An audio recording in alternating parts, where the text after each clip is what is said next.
Dans ce cimetière de Johannesburg, 3 pelleteuses creusent en permanence. Les tombes sont serrées les unes à côté des autres, sur des dizaines de rangées. Plus loin, des hommes en combinaison blanche déchargent les cercueils, un flacon de désinfectant toujours à portée de la main. Quelques proches des défunts se tiennent à bonne distance. Depuis quelques semaines, le nombre d'enterrements ici a été multiplié par 2. Jamais dans son histoire, Johannesburg n'avait connu un si grand nombre de funérailles.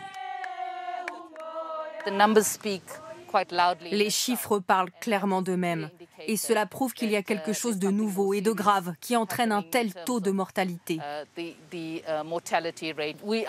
Nous mettons tous nos espoirs dans le vaccin. Il faut que ça marche. Sinon, nous n'aurons simplement pas assez de place dans nos cimetières pour enterrer toutes ces victimes. Cette surmortalité coïncide avec l'apparition d'un nouveau variant du Covid-19 repéré il y a 2 mois tout au sud du pays. Les premiers cas ont été recensés à Mandela Bay. Ce sont les chercheurs de ce laboratoire qui ont fait la découverte. À sa tête, le professeur Tullio de Oliveira.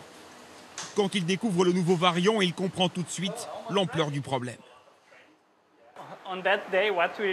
Ce jour-là, nous avons trouvé un variant très différent, avec de nombreuses mutations.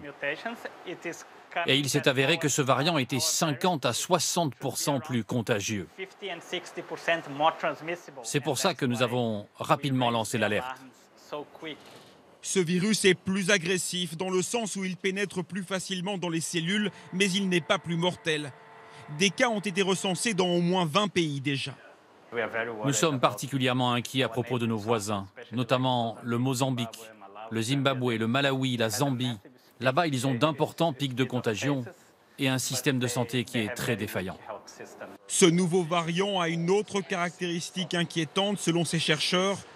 Il résisterait aux anticorps, c'est-à-dire à notre système immunitaire.